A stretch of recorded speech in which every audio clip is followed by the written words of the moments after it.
The last several buttons in the viewport toolbar are all very straightforward, so I'd like to go through them all just kind of in one real quick go.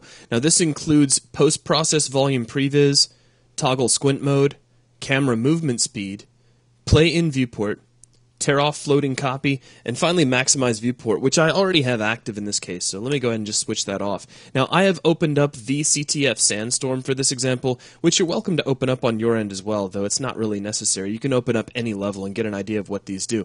Now the first button is post-process volume previs.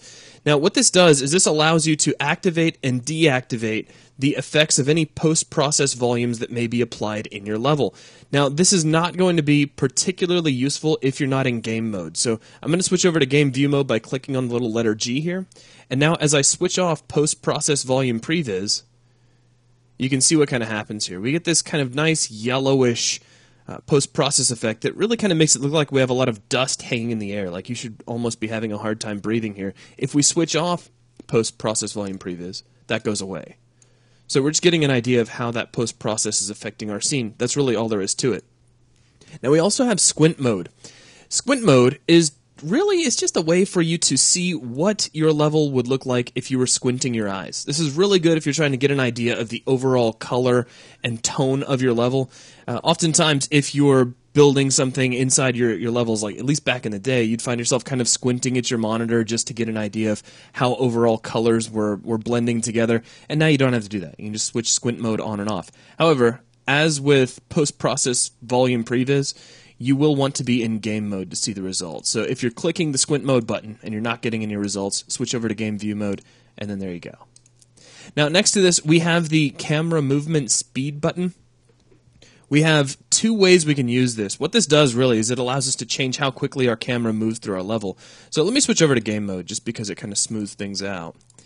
So I'm just moving my mouse a little bit, and there's how quick we're moving. If I left click on this button, we go all the way to full speed, and now I'm flying quite a bit more quickly. And if I click it again, we go to low speed, and now I'm moving very slowly. Now that's me moving my mouse at pretty much the same rate each time. If you play with it, it starts to become really clear how this works. If you right-click on it, you can actually choose from a drop-down which speed you want. So I'm just going to leave it at normal. Now next to this, we have what is probably my favorite button in the entire viewport. I'm going to save it for last because it's too cool and I'll get distracted. Let's jump over one to tear off floating copy. The name pretty much says exactly what it does, but let's go ahead and click on it anyway. And we get a little floating viewport. So if you want a separate copy, you can drag this over to a separate monitor, or if you've got like a browser window up and you also want to be able to see a viewport, these tear-off windows can be very handy. When you're done, just close them and they go away.